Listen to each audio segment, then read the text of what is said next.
Você quer ser o tipo de advogado que lê uma decisão judicial e sabe exatamente que tipo de estratégia processual você tem que tomar contra este pronunciamento que compromete o interesse do seu cliente, ou ainda que num processo de execução, diante da não localização de bens do devedor, você sabe que alternativas, que mecanismos avançados você pode empregar para localizar bens e realizar o direito do seu cliente? O meu nome é José Miguel Garcia Medina, eu sou advogado, professor, parecerista há um pouco mais de 30 anos, sou autor de vários livros, eu inclusive acabei de lançar a 10ª edição do curso de processo civil, que está em pré-venda na editora Revista dos Tribunais, e neste ano, na nossa disciplina, nós vamos trabalhar recursos e outros meios de impugnação às decisões judiciais e processos de execução e outras formas de tutela jurisdicional executiva. Como muita gente gosta de dizer, é aqui que a gente vê se o jurista conhece, ou aquele que se diz jurista, conhece o processo civil de verdade, porque é aqui, né, que aquilo que a gente estudou, a gente realiza no dia a dia e a gente vê resultados práticos efetivos, né? Então, o que mecanismo eu vou manejar e de que forma eu vou impugnar um pronunciamento judicial no tribunal que nega seguimento ao meu recurso especial ou concomitantemente não admite e nega seguimento ao meu recurso especial, ou quando estou diante de uma decisão interlocutória relacionada a direito à prova, se cabe ou não agravo de instrumento, ou se eu suponho, eu desconfio no curso do processo de execução que o devedor esteja desviando bens para algum familiar do sócio, que mecanismos, que medidas eu posso empregar? Esse tipo de questão, perceba, não é uma questão meramente acadêmica, porque eu enfrento isso, por exemplo, né, no meu caso, diariamente nos tribunais, né, como advogado. Mas para enfrentar esse tipo de questão eu preciso de uma sólida formação. Eu preciso de um sólido conhecimento que eu tenha adquirido. Eu não posso delegar isso, né?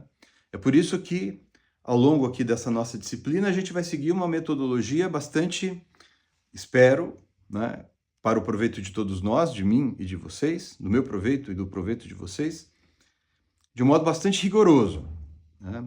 Claro, eu farei aulas expositivas, as minhas aulas expositivas serão relativamente profundas, porque eu vou enviar para vocês antes, né, textos de doutrina, julgados para análise, então vocês já virão para a aula com conhecimento prévio. Então, assim, eu não vou passar um resumo de um artigo doutrinário ou um resumo de um julgado. A gente vai examinar esses textos, né, inclusive em sala de aula. Nós vamos fazer a leitura de doutrina, a leitura de julgados em sala juntos, né? Então, assim, eu vou ensinar como estudar um texto de um autor, eu vou ensinar como analisar um julgado para verificar, por exemplo, qual recurso cabível, quais pontos vulneráveis nessa decisão que me permitem recorrer contra ela, né? Perceba que essa atividade em sala de aula é indispensável, sobretudo nesses tempos em que nós estamos vendo aí a inteligência artificial avançando nas atividades que deveriam ser realizadas pelas pessoas humanas, né? Eu não posso delegar o desenvolvimento de uma competência, que é a compreensão de determinados mecanismos, de determinadas técnicas, de métodos, né, de estudo, de aprendizado e de desenvolvimento desses assuntos para, no futuro, quando eu for advogado, quando eu for magistrado, né? Nós sabemos que a inteligência artificial tem vários problemas, ela, além de criar coisas inexistentes, ela se vale de informações pouco precisas, né? Mas, para que eu saiba usar a inteligência artificial e não ser enganado por um resultado que seja apresentado pela inteligência artificial, eu tenho que saber mais, né? Eu tenho que saber compreender aquela matéria, eu tenho que saber compreender o que um autor quis dizer na doutrina, eu tenho que saber o que o julgado quis dizer. Então eu tenho que desenvolver esse raciocínio. Isso é o que eu digo, que eu estou dizendo, que eu estou querendo desenvolver essa competência, né? Competência no sentido de aptidão de realizar determinada atividade com esmero, né? Agora, para isso, é indispensável que não apenas eu profira as aulas, leve material de doutrina para análise em sala, de julgados em sala. É importante também que os próprios alunos façam exposições orais acerca do modo como eles compreenderam a matéria. Por isso, então, a importância da gente realizar seminários, debates, né? Essa também é uma outra competência que a IA não vai, né?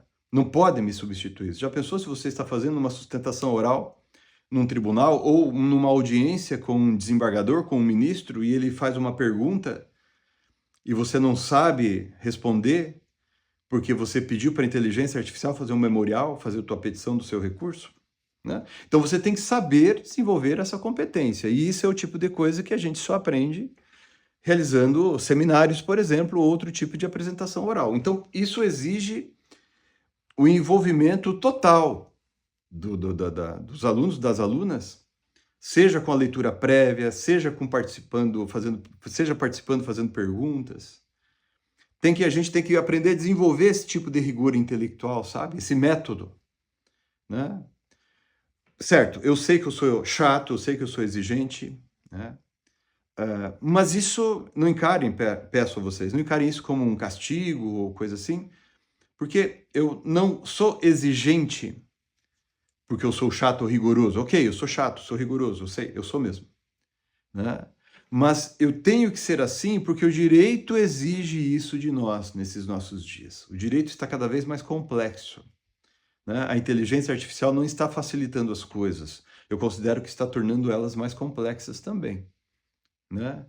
A inteligência artificial é um mecanismo extraordinário, evidentemente. Eu uso inteligência artificial, eu uso vários tipos de inteligência artificial, mas para expandir aquilo que eu sei fazer, né? Não para eu ser um escravo da inteligência artificial ou delegar tudo à inteligência artificial, né? Então a gente tem que também desenvolver esse tipo de consciência.